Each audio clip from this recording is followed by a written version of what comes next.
오늘 본문은 어제 말고요, 지난주 토요일입니다. 지난주 토요일에 제가 오랜만에 토요 기도회를 참석했습니다. 어제도 참석해서 우리 중보 기도회를 함께 간증 기도회를 함께 참석을 했고, 우리 미라클 메이커 지체들과 함께 기도하였는데, 그 기도회에서 그때 기도회 인도자가 윤시원 형제였습니다. 기도회 마지막 곡으로 주의 자녀로 산다는 것은 이라는 찬양을 함께 부르는데, 찬양이 너무 좋았고 찬양을 부르는 중에 오늘 본문의 이야기가 떠올라서 마태복음 8장 23절에서 27절을 오늘 본문으로 정했습니다. 지난 11월 13일 목요일은요, 어떤 날이었습니까? 2026학년도 대학 수학능력 시험이 있었습니다. 그날 우리 교회에서도 수험생들을 위해서 오전 8시 30분부터 거의 오후 4시까지 수능 기도회를 진행하였는데, 우리 청년부 미라클 메이커 지체인 신하영 자매와 김윤서 자매가 반주로 도와주셨는데 너무 감사했습니다. 저는 대학 수학능력 시험 때만 되면 포항 지진이 생각이 납니다. 2017년에 엄청난 일이 일어났는데, 2017년 11월 16일에 시행될 예정이었던 2018학년도 대학 수학능력 시험이 11월 23일로 한 주가 연기되는 어마어마한 일이 발생한 겁니다. 연기 이유가 바로 우리가 살고 있는 이 지역 포항에서 발생한 지진 때문입니다. 2017년 11월 15일 수능 바로 전날 규모 5.4의 지진이 포항 지역을 강타했고, 포항 지역에 큰 피해를 줬으며, 수능이 일주일, 이거 정말 엄청난 일이거든요. 일주일이 연기되는 일이 발생한 겁니다. 그거 바로 전날에. 아마 그때 그 지진, 땅이 흔들리는 공포가 우리 청년들에게도 아마 있었을 겁니다. 지금도 기억나실 것 같아요. 지난 8월 중고등부 연합 예배 때 중고등부 친구들에게는 제가 한번 이야기한 적이 있는데, 제가 대구에 있다가 포항에 사역을 왔다는 것은 이제 다 알고 계실 겁니다. 제가 예전에 살았던 대구 지역에는요, 포항 지진 때는 크게 영향을 받지 않았어요. 크게 영향이 없었고, 한 해 앞에 발생했던 2016년 9월에 발생한 경주 지진의 영향을 받았습니다. 그때 두 번의 지진이 연달아서 왔는데, 전진이 규모 5.1, 본진이 규모 5.8이었습니다. 경주에. 전진은 그날 오후 7시 44분에 발생했었는데, 저는 그때 함께 공부하던 전도사님들, 동료 전도사님들과 함께 시내의 1층 카페에 있었어요. 단층으로 된 1층 카페에서 차 마시면서 이야기하고 있었는데, 큰 자동차가 와가지고 건물을 그냥 들이받는 줄 알았습니다. 우르르 하더니 궁그리더라고요. 그래가지고 제가 카페에서 차 마시다가 나가가지고 건물 한 바퀴 돌았습니다. 큰 대형 자동차가 어디 건물을 제동 못하고 달려와서 건물을 박는 줄 알고 무슨 일이 있나 싶어서 나왔는데 아무렇지도 않은 거예요. 그러면서 핸드폰을 보니까 지진이 발생했더라고요. 그리고 본진이 약 1시간 뒤인 오후 8시 32분에 발생했는데, 집에 막 도착해가지고 제가 욕실에서 양치를 하고 있었습니다. 양치를 하고 있었는데, 당시 저희 집이 13층이었어요. 약간은 고층이었습니다. 13층이었는데 우르르 소리가 막 나는 거예요. 나더니 창문이 드르륵 떨리는 거예요. 그러더니 건물이 휘청거리는 겁니다. 양치를 하다가 몸이 어떻게 되냐면요, 이렇게 휘청거렸던 것 같아요. 한 이 정도로. 그렇게 흔들렸는지 모르겠지만 느낌이 그랬습니다. 현기증까지 딱 나더라고요. 아, 지진이구나 싶었습니다. 그 순간 이런 생각이 문득 들어서 제 머리를 이내 장악해 버렸습니다. 뭘까요? 죽을 수도 있겠다. 이 만약에 무너지면, 흔들려 버렸으니까. 지금 생각해 보면 순간 이성을 잃어버렸던 것 같습니다. 아무 생각 없이 욕실, 보통 보면 욕실 바로 앞에 현관이잖아요, 그죠? 욕실 바로 현관이라 가서 욕실에 나와가지고 신발을 신는 둥 마는 둥 복도로 막 뛰쳐나갔습니다. 복도로 나가자마자 정신이 들었습니다. 왜 정신을 들어야 될까요? 아, 맞다, 아내하고 아이들이 집안에 다 있잖아요. 아내 아이들이 생각이 나는 거예요. 그래서 정신을 다 잡고 집으로 막 다시 바로 들어가서 아이들 챙기고 아내 데리고 함께 집을 나가가지고 바깥에 있다가 들어왔던 기억이 있습니다. 여러분, 정말로 현관문을 나가자마자 바로 정신 차리고 들어왔습니다. 저를 이상하게 생각하지 마십시오. 엘리베이터 누르지도 않았습니다. 조금 거리가 있는데 엘리베이터 안 눌렀습니다. 엘리베이터 누르고 내가 혼자 내려갔다. 그러면 현재의 몹쓸 아빠가 돼 있고 지금도 나는 계속해서 잔소리를 들었을 뻔했습니다. 제가 왜 이렇게 이성을 잃었을까요? 바로 죽음의 공포 때문입니다. 죽음의 공포. 아주 짧은 순간이었지만 죽음의 공포가 뭔지를 느꼈던 것 같습니다. 아마 포항 지진 때 여러분들도 저와 같은 공포를 느꼈던 사람이 있을 것 같습니다. 우리는 종종 말씀을 읽을 때 자신에게 일어난 일이 아니라 아주 쉽게 여기는 경향이 있습니다. 오늘 본문은 제자들이 풍랑을 만나 호들갑을 떠는 장면입니다. 이런 제자들의 모습을 보고 아이고 이 답답이더라. 예수님이 지금 같이 계시는데 호들갑은 그러고도 너가 제자라고 할 수 있겠나? 라고 정죄하며 쉽게 여기는 경향이 있다는 겁니다. 그러나 예전에 우리가 경험했던 지진의 기억을 한번 떠올려 보십시오. 떠올려 봅시다.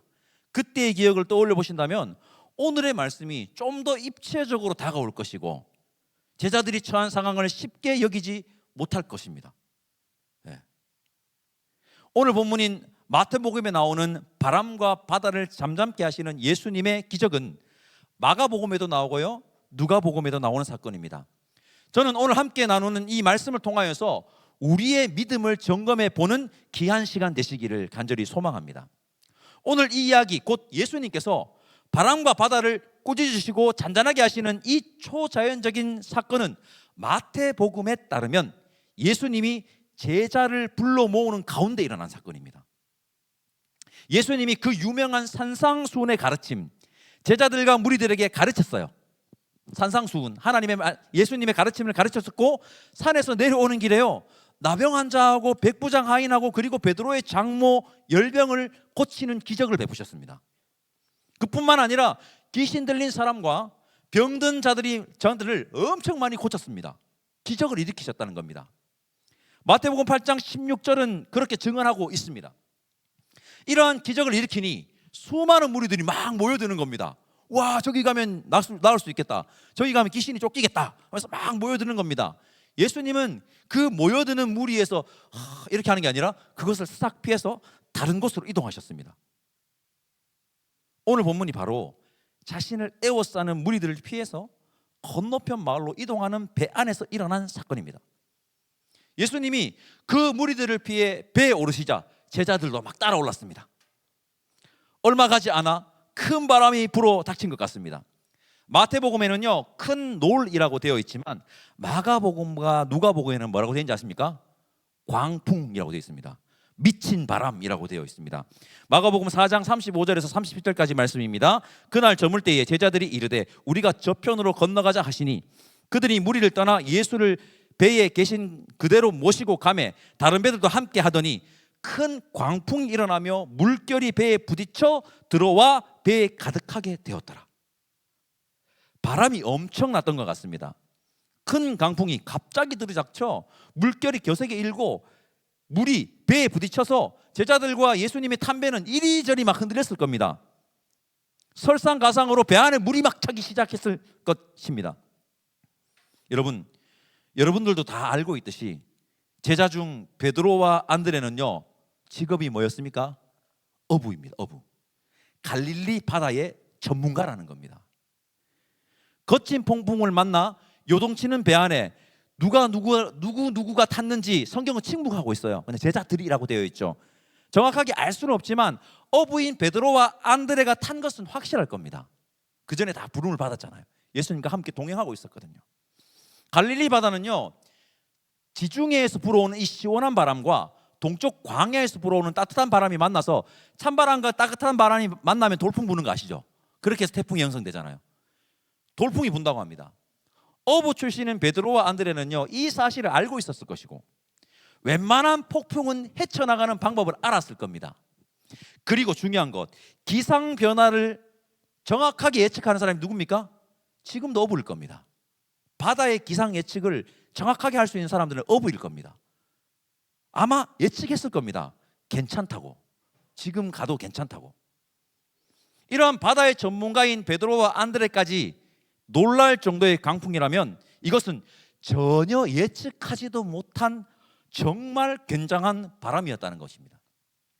죽음의 공포가 아마 배에 탄 모든 사람들에게 엄습하여서 순식간에 그들의 이성을 마비시켰을 것 같습니다. 제 생각에는 제자들 중에 어부 출신들이 있다 보니까 처음에는 어떻게든지 자신들의 힘으로 그 풍랑을 한번 이겨보려고 했을 것입니다. 방법을 알고 있잖아요. 풍랑을 받았을 때 어떻게 해야 되는지를. 하지만 자신들의 힘으로 안 된다는 것을 직시했을 바로 그때 아마 예수님이 생각났을 겁니다.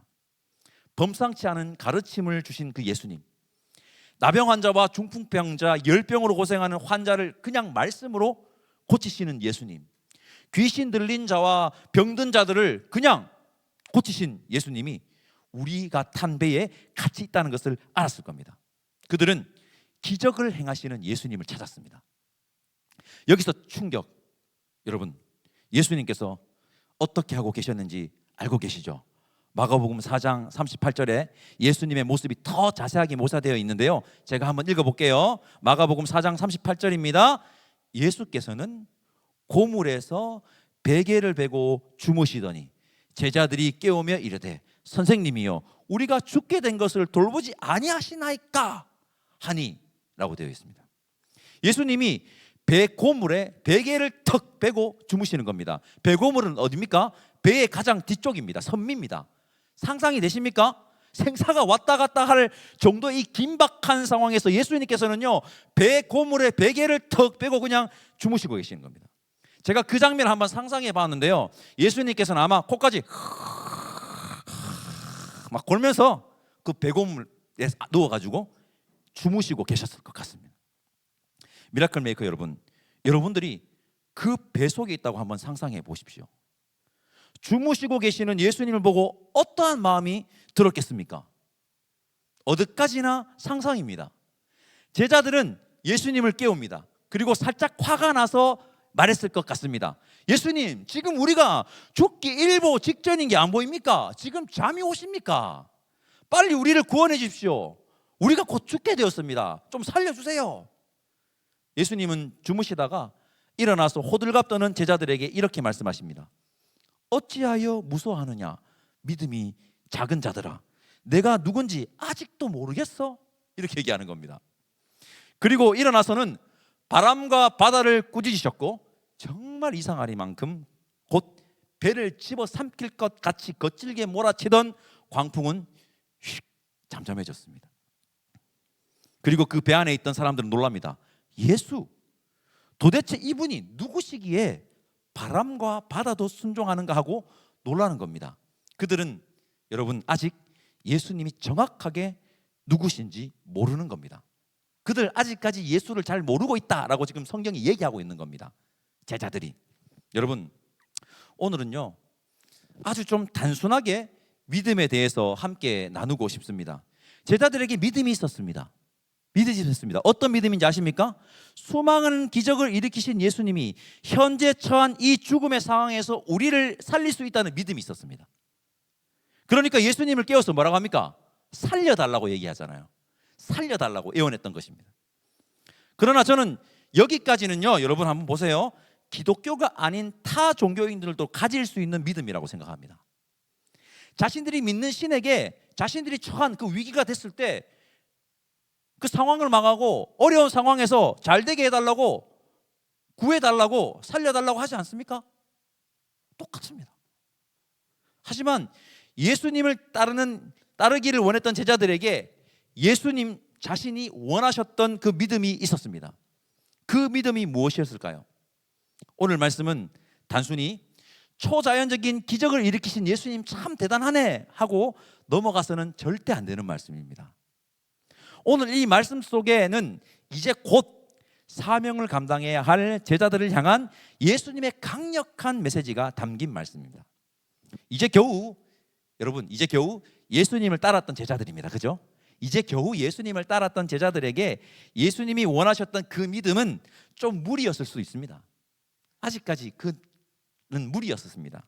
하지만 예수님이 그 믿음을 요구하셨던 것은 예수님의 사랑이 바로 그들을 통해서 온 땅에 전해져야 하고 하나님 나라가 바로 그들의 삶을 통해서 지금 우왕좌왕하고 있는 그들의 삶을 통해서 이 땅에서 이루어가야 할 것을 아셨기 때문입니다. 그들이 그 일을 감당해야 되는 자들이었기 때문입니다. 그래서 모든 만물을 주관하시고 통치하시는 예수님께서 이러한 상황을 연출하신 것은 아닐까 하는 생각까지 듭니다. 저는 오늘 이 믿음을 여기 앉아 예배드리는 우리도 가지기를 소망합니다. 왜냐하면 여러분, 우리 역시 예수님의 제자잖아요. 예수님의 사랑이 우리를 통해서 온 땅에 전해져야 합니다. 우리의 삶을 통하여서 하나님 나라가 이 땅에 이루어져 가야 하기 때문입니다. 여러분, 예수님이 배 안에 있던 제자들에게 원하셨던 행동은 무엇이었을까요? 평정심을 딱 가지고 막 몰아치는데, 막 멀미도 나는데 죽을 것 같은데 평정심을 딱 가지고 예수님을 깨우고서는 아주 점잖게, 예수님, 지금 파도가 심합니다. 어서 우리를 구원해 주십시오. 예수님이면 충분히 하실 수 있지 않습니까? 라고 이야기하는 것을 원하셨을까요? 아닐 겁니다.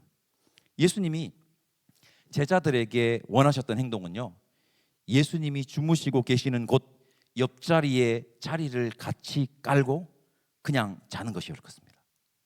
다시 한번, 예수님이 주무시고 계시는 것을 딱 봤을 때 그 예수님이 계시는 곳 옆에 자리를 딱 깔고 같이 그냥 코 골면서 자는 것이었을 겁니다. 아니면 제자들은 불안한 마음은 여전히 있지만 예수님 옆에서 그냥 자는 척, 예수님 자고 있네, 그냥 자는 척이라도 했어야 했을 것입니다. 예수님처럼 따라라도 했어야 했을 겁니다.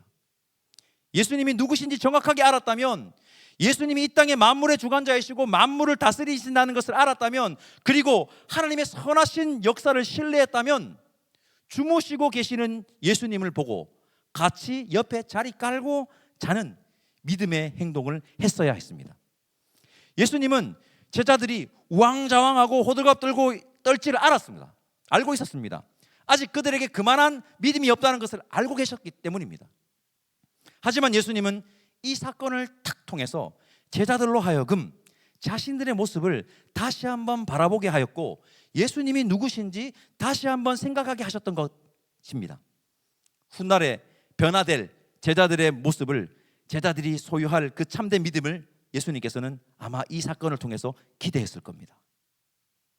여러분, 제가 자주 말씀드리는 것이지만 우리 그리스도인들은요, 일희일비해서는 안 됩니다.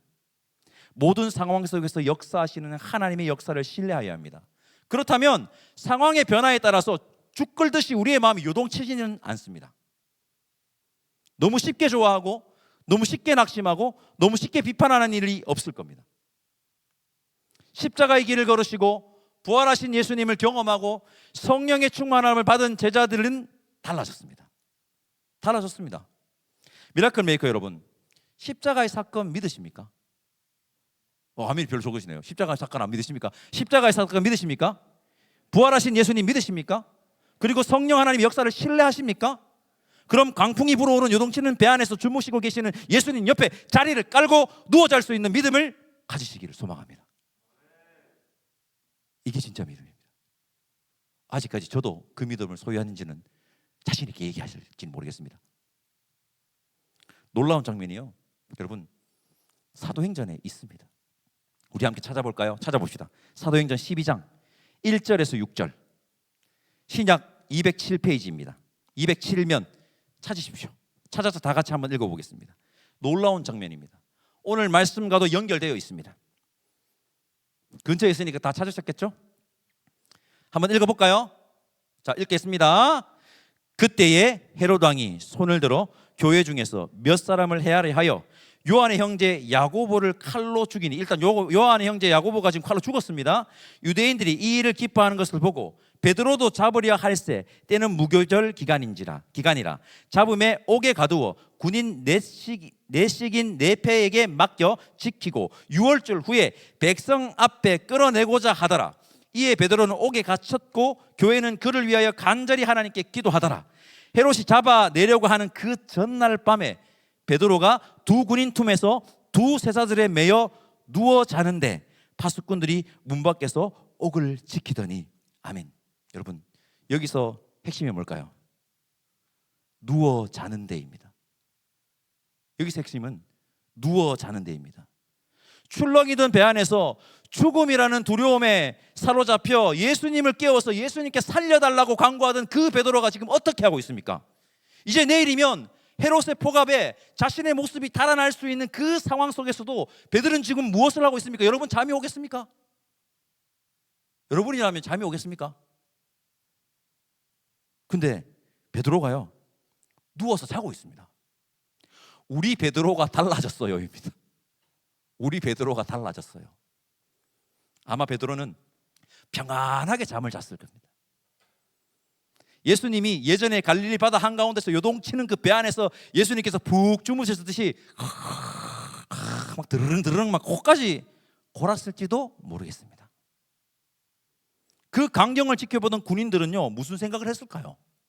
야, 이거 내일이면 이제 죽는데, 잘못하다가는. 이놈들 도대체 어떤 놈들이지 하며 아마 의아해했을 것 같습니다. 그죠? 베드로의 믿음이 업그레이드 되었습니다. 베드로는 하나님의 역사의 큰 그림을 볼 수 있는 믿음의 눈이 생겼어요. 왜? 십자가를 경험했잖아요. 부활의 예수님을 경험했잖아요. 십자가의 예수님을 구주로 고백했잖아요. 부활의 주님을 고백하고 있잖아요. 하나님의 역사를 신뢰했습니다. 비록 야고보가 헤롯에 의해 목숨을 잃었더라도, 그리고 내일 자신이 형장의 이슬로 사라진다 할지라도, 자신이 아니더라도 하나님의 역사는 끝내 악을 물리치고 완성할 것이라는 믿음이 있었던 것 같습니다. 있었던 겁니다. 감옥에 갇혀있던 베드로는요, 예전에 갈릴리 바다에서 풍랑을 장장케 하셨던 그 예수님의 모습과 십자가에 달리신 예수님의 모습, 부활하신 예수님의 모습을 떠올렸을지도 모르겠습니다. 여러분, 예수님의 제자 베드로가 하나님이 반드시 자신을 감옥에서 꺼내줄 것이라고, 나는 내일 죽지 않을 것이라고 믿고 평안히 잤다고 생각하시는 분들은 없을 겁니다. 없을 겁니다. 베드로의 믿음은요, 죽음의 공포도 흔들지 못하는 믿음이었습니다. 그리고 전승에 따르면 이 베드로는요, 십자가에 어떻게? 거꾸로 매달려서 순교했다고 전해집니다. 히브리서는 이런 사람들을 어떻게 말하느냐? 히브리서 11장 38절 전반 봅니다. 이런 사람은 세상이 감당하지 못하느니라. 세상이 감당하지 못하는 자들이라고 합니다. 자신이 내일 죽는다고 할지라도 그 죽음으로 인해 하나님의 사랑이 전해진다면 그 죽음을 태연하게 받아들일 수 있는 믿음 말입니다. 기독교의 역사를 보면요, 이러한 자들을 통해서 기독교가 이어져 왔다는 것을 여러분들 아실 겁니다. 조금 무거운 이야기일 수 있습니다. 아마 무거운 것 같습니다. 지금 보니까, 여러분들 다 표정을 보니까, 야, 큰일 났다 하면서, 큰일 났다. 예. 여러분, 저 역시 잠시 흔들린 땅 때문에 죽을까봐 마음 졸이는 연약함을 가진 자입니다. 연약함을 가진 자입니다. 하지만 저는, 여러분, 우리 함께 이러한 믿음을 소유하기를 소망합시다. 아니, 좀 갈망합시다. 어떠한 상황 속에서도 예수님을 신뢰할 수 있는 믿음, 하나님의 선하심을 신뢰하는 믿음, 하나님의 역사를 신뢰하는 그 믿음 말입니다. 혹 그 상황이 우리를 죽음이라는 두려움까지 몰아세운다 해도, 혹 그 사랑이 내가 생각하는 것처럼 흘러가지 않는다 해도 그것을 신뢰하고 태어날 수 있는 그 믿음 말입니다. 우리 함께 소망하고 갈망합시다. 세상에 흉흉한 소식들에 우리의 마음이 요동쳐서는 안 됩니다. 세상에 일어나는 광풍에 우리의 믿음이 흔들려서도 안 됩니다.